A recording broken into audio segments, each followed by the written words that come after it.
Love Out of Time, Chapter 40, October 12. Dear God, please let me be with Mandy again. Please bring her back to me. Jesse had written this prayer in his theology notebook at Aquinas. Jesse believed with all his heart that if you asked for something and had faith that God would give it to you, he would answer your prayer. At this point, Jesse and Mandy would never be together again. Without God's intervention, anyway. If Jesse had known about St. Jude at the time, he might have also had a little talk with St. Jude, the patron saint of the lost cause. There's an old adage, be careful what you ask for, you just might get it. Channing would come to believe that God will give you what you ask for if you believe he will, but only if it is also what you need. But he had also come to believe that Jesse did need Mandy to return to him. In the future, Jesse would not remember this prayer. It was a warm, sunny October day. It was an Indian summer day.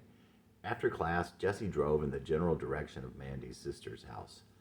And then he drove past her street and parked at a school. There he sat, thinking.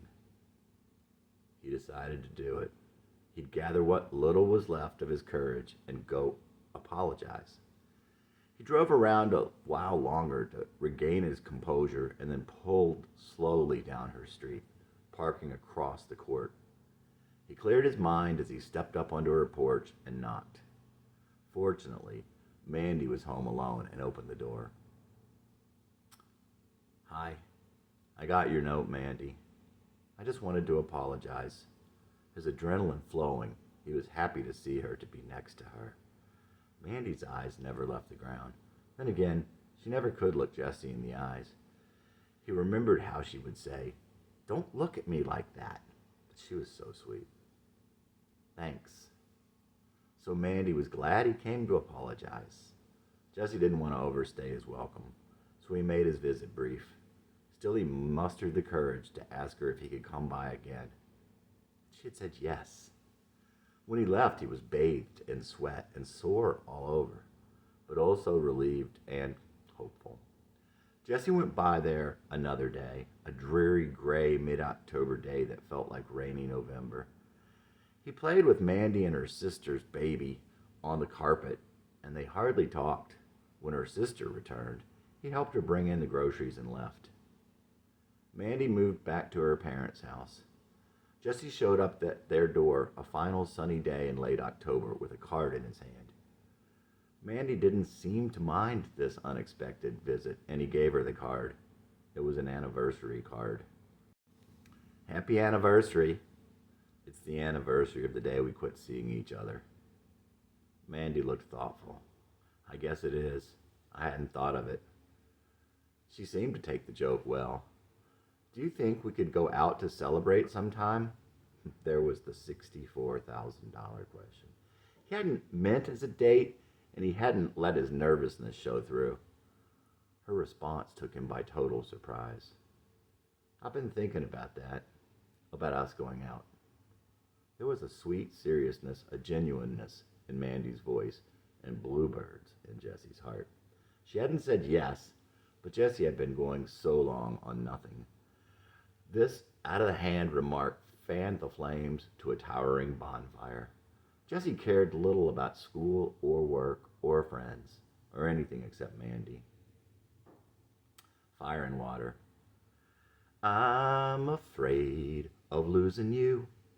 You're afraid to look in my eyes. You're afraid of losing you. I'm afraid to look in my eyes. You're fire on water. I'm water on fire. I'm desire without an angel. You're an angel without desire. You stand before me, afraid to look in my eyes. Are you afraid of what you might see, or of what I might see in you? You're afraid of happiness. I'm afraid of goodbyes. You're afraid love is a test. I'm afraid of your sighs. You're fire on water. I'm water on fire. I'm desire without an angel. You're an angel without desire. You stand before me, afraid to open your heart. Are you afraid that love is a test, or just afraid to start? You're fire on water. I'm water on fire. I'm desire without an angel. You're an angel without desire. Jesse Dillon at 23. At work one evening, Jesse was paged for a phone call. Jesse? Yes? Do you know who this is? Jesse's heart pounded. Of course he did. This was the phone call he had waited a year for. Sure, Mandy. I wondered if you wanted to play softball Sunday. We're in a tournament. We're short on people. I'd love to, but you guys better watch out. I used to be a pretty good softball player. Okay, it's at 5 at the Y behind Futural Federal on Rawlings Lane. Great. So what are you up to? I'm sitting around my sister's house watching some movies. Like what? The Karate Kid and The Big Chill. The Big Chill was one of Jesse's favorite movies. Wow, that's great. I'd love to watch The Big Chill. Could I watch it with you sometime? What time do you get off work? Jesse was in seventh heaven. He listened to every tick of the clock. Jesse chugged 3 beers on the way over. He found it hard to concentrate on the movie as he drank and thought about Mandy. Jesse always liked the character of Chloe in The Big Chill. Now he realized that she was a lot like Mandy. Mandy said that she liked her too. She was someone that Mandy could understand. Chloe rarely spoke. Was she shy, intimidated? Was it because she was younger than the others? Coming from a different point of view, from a different background, less educated? Did she have nothing to say? A couple of times she started to say something and stopped. The look on her face was still innocent. Yet it was a look of wisdom, not arrogance, that flashed across her face as she decided to say nothing. It was as though she knew something, but maybe the time wasn't right. Finally, she's asked a direct question. Did Alex seem happy to her? I don't know. I haven't seen that many happy people. What do they look like? When she makes this statement, she says the words so haltingly, yet deliberately. So humble while stating something so wise and profound. That's the way that Mandy would speak with great wisdom out of the blue. After the movie was over, they talked. Jesse boldly asked if he could lay on the sofa with her and hold her. She felt so good in his arms. He wanted to stay there forever. Finally, she said he had to go, and reluctantly he went. He was hurt she would let him drive like this, but what else could she do? Besides, he had probably once let her do the same. On the day of the game, Jesse drove by the ballpark, and there was no one there. He called her house. Her father answered. Bad enough in itself. Hi, it's Jesse. Mandy said they were playing softball today. Do you know when? I think they have enough players. Oh, she had said they needed me. It's at 5. Once again, grilled by Mandy's father. When Jesse got there, they had already lost the first game, so they were out of the tournament. But they still had a second game to play, and they did have enough players. Mandy threw with Jesse, and he told her that he hadn't played in 6 years. As Jesse sat there on the bench, one of Mandy's teammates started talking to him. Pete was a lot older than Mandy, and he was a lot older than Jesse, for that matter. Jesse thought Pete might have been Jan's older brother, Jan from all those years ago. His first girlfriend, who happened to be 22 when Jesse was 17. Jan's older brother, Pete, was several years older and married at the time Jesse and Jan were going together. He didn't seem to have a lot of brotherly love for his sister, a little standoffish. He seemed to be a product of their parents. But if he was that Pete, he didn't seem to recognize Jesse. Are you Mandy's boyfriend? No, Jesse replied sheepishly. I wish I was. Pete made some comment that sounded like, doesn't everyone? But Jesse wasn't sure and didn't ask. After the second inning, Mandy put Jesse in the game. She hadn't spoken to him until then, and he wondered why he was there. Jesse crossed himself as he stepped up to the plate. He hammered the very first pitch over the fence. All the other players congratulated him, except Mandy. In the field, he made a decent catch and a good throw. After the inning, as he walked into the dugout, she said, "Good hit." It was like the praise of 100 sports writers. After the game, Mandy walked toward her car, not a word to Jesse. He didn't know what to think. He caught up to her and asked if she had thought any more about going out with him. "Call me sometime. I'm still thinking about it.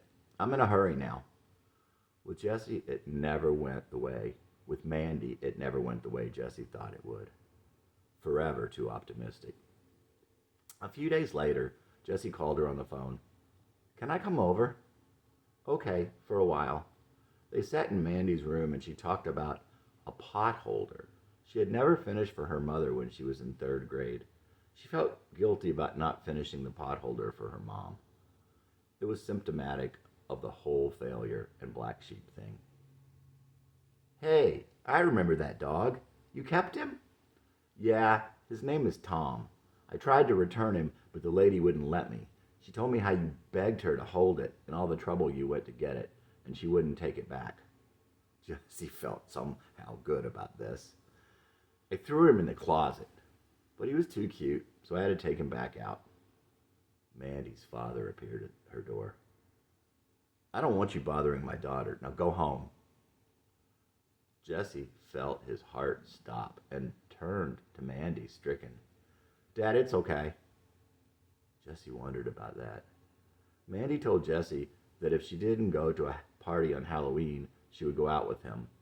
And soon thereafter, she said he had to leave. It was not Jesse's best night with Mandy. Chapter 41.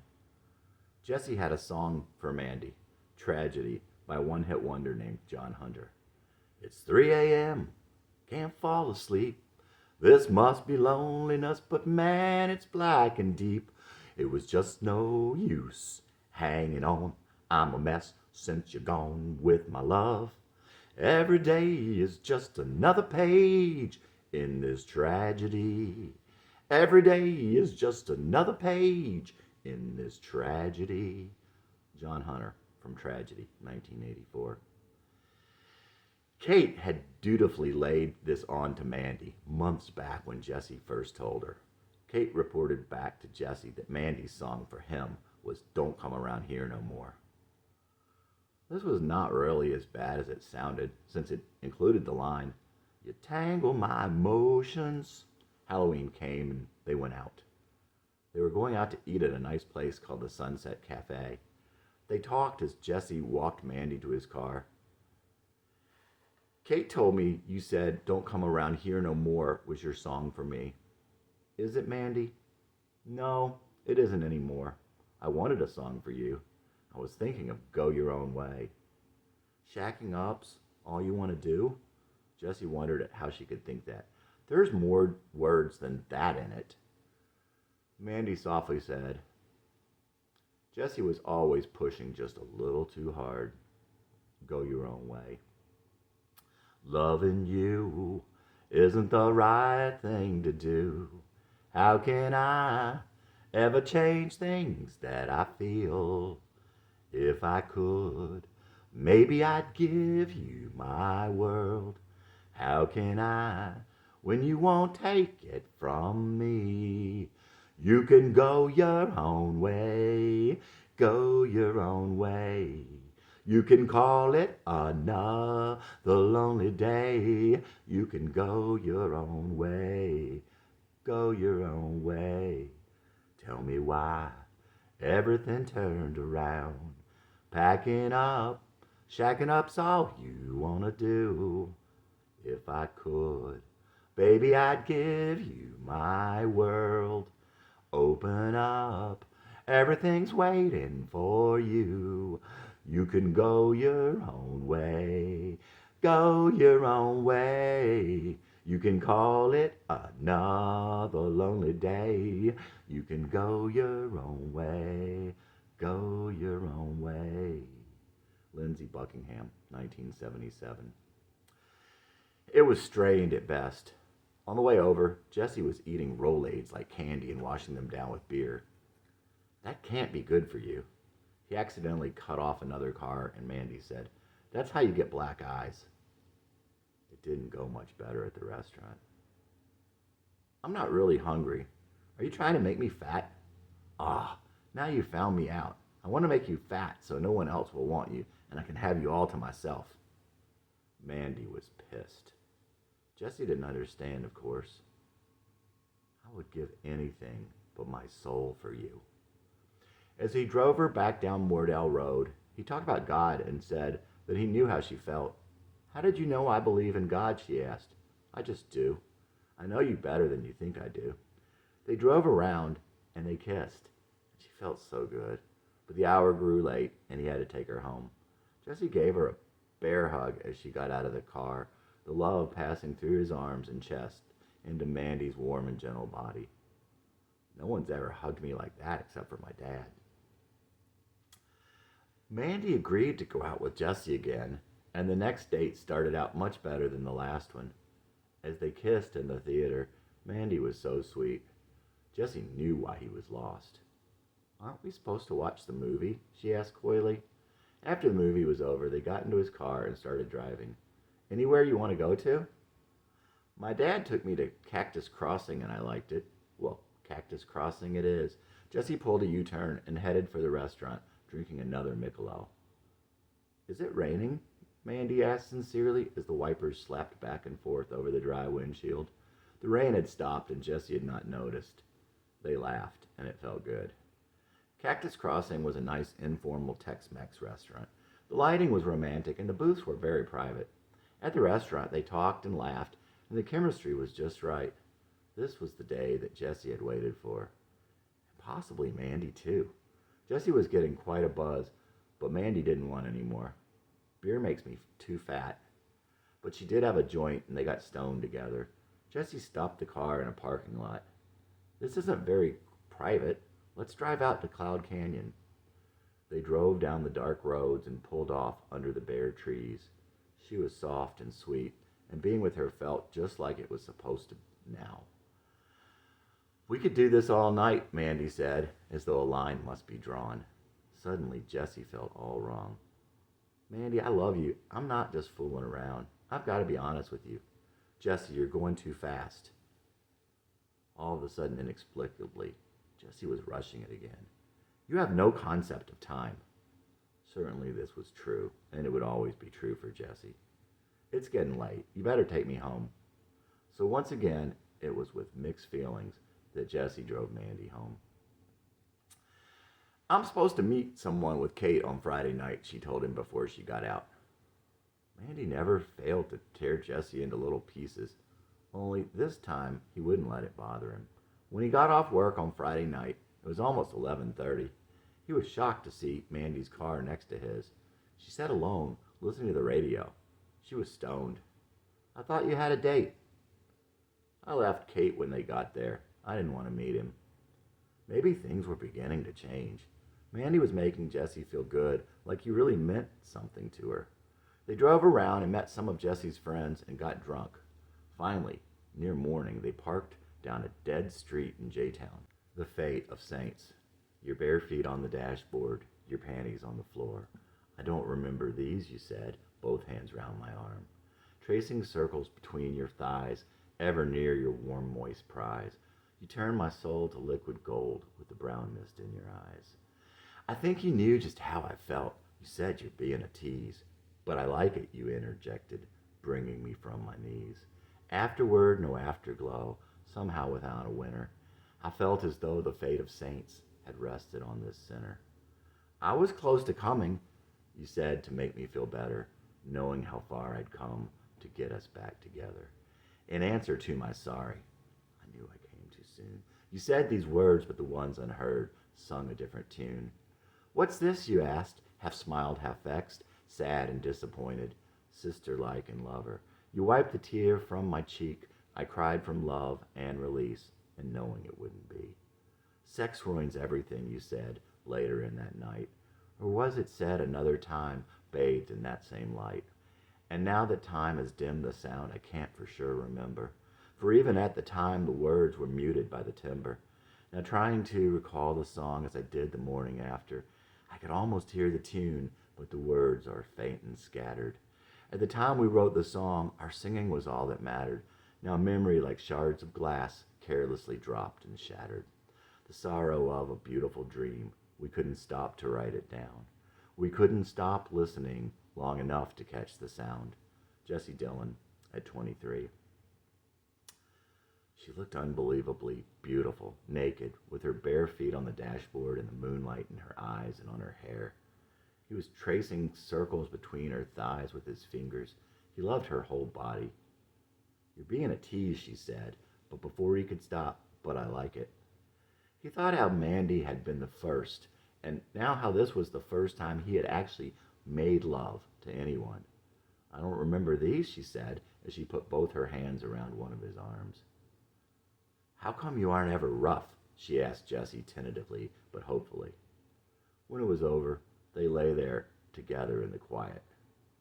What's this? She asked, smiling sweetly in her childlike voice as she brushed a tear from his cheek. I was close to coming, she said, though he hadn't asked. But it wasn't that. They both knew, but had no words for what it was.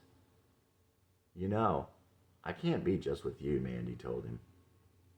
Jessie was obviously unhappy. She gauged his reaction. Sex ruins everything, she said. Well, I guess this is it. You didn't want to see me, and you were right all along. I guess I'm just not what you want, Mandy. Mandy began to cry. Once again, Jessie's expectations were shattered. Then she must care some, he thought. He began to tell her just how much he felt for her. I'm 23, and I guess I've been around. Do you remember I said that I could go out with any girl I wanted to? Well, I've been out with enough to know that you're the one I want. You're still young and you don't know. Someone you like more could come along at any time. Mandy was very upset and seemed to care for Jessie a great deal more than he had thought. I'll call you, she told him. Chapter 42. Sexual release is a great thing. You instantly drop an absolute load of tension. Dissipates isn't the word. It instantly leaves your body. Picture it like a ghost. It's like a vapor that was trapped in and exits. It doesn't matter how the sexual release occurs. Doesn't matter what anybody tells you. It's still the same release, and the tension still leaves you. But you lose a part of yourself with that release, some sort of drivenness, something of your heart. There was definitely a heart-sex dichotomy. Mandy was on to something when she said sex ruins everything. She somehow felt something she couldn't have put into words at the time, but she intuitively knew. At least when it's sex outside of marriage, sexual release outside of the partner that God gave you, maybe God isn't so stupid after all. November of that year was the month with the least amount of sunlight in the recorded history of weather in Nashville. A bad month for seasonal affective disorder. SAD. S-A-D. Yep. Jessie would drop out of Aquinas that November. He'd pretty much given up everything else. One of his classes had been a senior seminar. Jessie had actually thought of becoming Catholic until he had this class. Jessie always thought fondly of his friends going to CCD in Rockland, hearing Carrie talk about her confirmation, and then, of course, Mandy's family was Catholic. But one day, after Jessie had come in late yet again, the priest who taught the class put his arm around Jessie and told him, I don't need this shit in my class. The tone reminded him of his teachers long ago. The priest also told Jessie that Jessie thought correctly about most things. Wow. Like there's a certain way that you're expected to think. So that was the end of that idea. Jessie had always been a dreamer. And most of all, he had always dreamed of love. He lived to find love, perfect love. In the hard times of his young life, when he thought he couldn't go on, when he thought of killing himself, he turned inward to his dream of love and went onward with fire, knowing that that was why he was put here in this cosmos. Jesse never thought to ask himself why it was that both times Mandy came back, he had sex with her. Yes, he wondered why she had sex with him and why it bothered her and why she left. But not once did he ask why he had sex with her. Alas, in the end, then, it was Jesse himself, not Mandy. It was Jesse that he didn't know, and it was Jesse that kept Mandy from him. Had he asked, he would have known. He had sex with her because he could, because she let him. In his subconscious, he thought that if a girl had sex, it meant she truly loved a man, that she was his. Jesse had no real desire to rush back into bed with Mandy, but oh, how he wanted her to love him. He wanted to know she was his. Jesse was great at finding the right answer to almost anything. His great failing was in finding the right questions. Chapter 43. Jesse waited by the phone all day. He couldn't stand the suspense. The next day, he drove over to Rebecca's apartment, and they waited for Mandy to get home from work. When Jesse called, she wasn't home. He left a message for him to call her. Once again, he waited. No call. Jesse called over and over the next couple of days. When he finally reached her, she was cold and withdrawn. Jesse kept after her. Each time he reached her was worse. Mandy, please get together. Let's get together sometime. I'm leaving for St. Louis to go to my sister's for Thanksgiving. When will you be back? In a week. Well, I've got to go. Call me when you get back. A week came and went. Still, Jesse didn't hear from Mandy. He decided to give her a little time. He pacified himself by going shopping. He bought Mandy a coat with little sheep on it, rows and rows of white ones and just 2 black ones. Yep, those were Mandy and Jesse. Jesse never thought Mandy's family respected or appreciated her. Maybe that's one reason why they disliked him and scoffed at his efforts to win her back. But Jesse appreciated her, and she had not only his love, but also his respect. He had always thought of himself as a black sheep, but never would that stop him from being what he was destined to be. If you didn't dare to be different, you couldn't be better. Next, he got a dozen roses for her and picked out a card. After hours of looking, he found the perfect card. Lucy stood over Schroeder's piano. You don't have to love me, she told him. On the inside it said, but can I still love you? Jesse signed it, all my love, Jesse. Yes, that was what he wanted to say, and yes, it was funny. Jesse wouldn't ask for what Mandy couldn't give him, but he was there for her. With his heart pounding, he knocked on her door. To his relief, her younger brother, Eric, answered. Eric was the youngest. He was a cute kid and a good student, not the kind to get in trouble, but he didn't seem spoiled. He didn't intimidate Jesse and probably wouldn't have even had he been the oldest. Jesse left the gift and flowers and left. It was crucial to give Mandy time. Every time he pressured her, she ran. He would wait for her to call. Anxiously he waited, but she didn't call that night, and she didn't call the next day. He waited all the next day, and he could wait no longer. Hi, Mandy. I'm kind of busy right now. I'm sorry. Did you get the present? Yes, you shouldn't have got me a present. I can't take it. But I wanted to. Well, it's too small. Oh, what about a bigger size? No, I don't want anything. Are you mad? Jesse was incredulous. Why would Mandy be mad? No answer. What are you mad about? Are you mad about the card? I don't want to talk about it. She was furious. It was only a joke. I thought you would think it was funny. Oh, it didn't seem like a joke from what it said. I didn't mean any harm by it. Well, we can talk about it later. I've got to go. Will you call me tomorrow? I don't know. When would be a good time? I don't know right now. All right. Bye, Mandy. It was happening again. It was though nothing had happened since last summer. As though that night she cried was just a dream. All the times they'd gone out since her note never existed.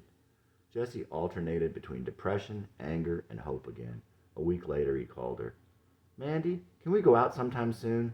Not right now. How about Saturday? No, not in the near future.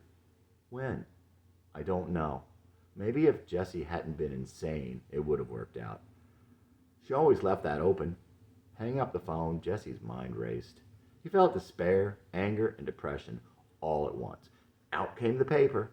If you don't care enough about me to go out with me once, I've chased you for 2 years. I've been up and down for you. I've suffered and I've cried over you. Had to hear the laughter of your brother and the rest of your family. I've swallowed my pride for you. I quit school over this. It's ruining my life. By the time he laid the pen down, he'd finished 5 pages. This is it. I never want to see you again. Forever. I can't live like this. I loved you, but I can't love you anymore. Not the way you've treated me. Carefully, Jesse folded the papers and drove to Mandy's on his way to work. After her sister let him in, he sat down waiting on the stairs. When Mandy appeared on the balcony, she stopped and stood there, not coming down. Jesse made no effort to get up. Such was the distance between them. 10 feet, but it could have been 10 light years. Mandy was clearly pissed, and this time it made Jesse mad. So you want to go out on Saturday night? This was not Jesse's most pleasant tone of voice. No, I told you. I know. I was just making sure. Then here, this is for you. Jesse laid the letter on the steps, turned his back on Mandy, as she so often had on him, and let himself out. It was 4 o'clock, December 5th. Jesse would never forget so long as he lived, which would not be long. There was very little of the original Jesse left anyway. Thinking you'd change your mind. The things I did didn't impress you, so I quit. I just dropped out. No one to blame but me. I lay there bleeding and sleeping and drinking, thinking you'd change your mind. I just lay there trying to emulate you, but I never had a chance, as I never understood, and you would never say. Guess that was part of the attraction, always getting the wrong reaction. Jesse Dillon at 24. As Jesse left Mandy's house, he realized that he was running late for work. Furthermore, he wasn't paying any attention to the road. He did notice the blue lights in his mirror, though. You came flying up on her bumper and then just about pushed her through the intersection. But the officer could tell he was distraught. I'm sorry. I'm really sorry. Be more careful and slow down. Jesse delivered a present to Mandy's house on Christmas Eve. That was the only time he made contact with her over the next 2 months. That doesn't seem like a very long time, but by the end of those 2 months, Jesse couldn't have even told you what the present was. Mandy had no idea where Jesse was coming from, or where he had been. He alluded to it later a couple times as he chased her, especially in the first letter he sent her. But there was no way she could have understood. If she had known, perhaps. It's one of those things. If she'd known, maybe it would have been different. Maybe. Robert Persick describes something called a South Indian monkey trap. The simple device is a coconut with a small hole. It is filled with rice and tied to a stake. The key to the trap is the size of the hole. It should be big enough such that a monkey's open hand can fit through the hole, but small enough that the monkey cannot pull his hand back out when closed in a fist. The monkey's tragic flaw is that he will not reevaluate how much he wants the rice once he realizes that he is caught. If he did, he would realize that he wants his freedom more than he wants the rice, and would let go of the rice and escape. Jesse had reached his hand through the hole and grabbed the rice. Then he discovered he was caught. All his life he'd been stuck. But Jesse's tragic flaw was a little different than the monkey's. It was not a matter of realizing, wait, I don't want the rice as much as I wanted to be free. For Jesse, the fact was, he did want the rice more than he wanted his freedom. Above all else, Jesse had desire. There was that time at the Flannerys at 8 years old. There was Carrie. There was Mandy. There were other girls and so many other things along the way. To quench his desire, Jesse prayed to many gods, one at a time. First to science. When science failed him, he became a romantic. When love betrayed him, he became an artist. When he saw through art, he became a priest. Failure was the ultimate betrayal. God would never fail you on his own. God would never betray Jesse. But like God, Jesse was loyal. He never fully abandoned art or love, and he suffered greatly for it. Love was his answer to suicide. Art was his answer to love. God was his answer to art. But it was the question of love that plagued Jesse the most. His love for Mandy, and he exercised it through his art. There's no security. To live is to risk. And there will be no peace. There will be no better world until God comes back. To live is to risk. But Jesse longed for security, but longing for security betrayed Jesse's wild heart. Only his dream of love rivaled his struggle for security. So young, so strong, he searched for love and freedom, but now, the longer he lived, the more he feared. Deep down was the courage that Jesse needed, but he began to forget. If I turn inward, I can go onward with fire. We're all actors, Jesse thought, and all too often, unfortunately, we take great liberties with our parts. The less faithful we are to the original, the worse the play. Sometimes it seemed to Jesse that he had been improvising for so long that he might become another character entirely. He had. A line from Kurt Vonnegut echoed in his head. Be careful what you pretend to be, for sooner or later we are what we pretend to be. Love out of time. Sometime in our lives we'll know it's what we feel that really matters, and the time you were in my heart and the time you were on my mind, not the time we were apart or the time we couldn't find. Never forget how I loved you. Never forget how you loved me too. Find solace past the sorrow of the love we never knew, 'cause it wasn't at the same time our love was out of time. Jesse Dillon at 24.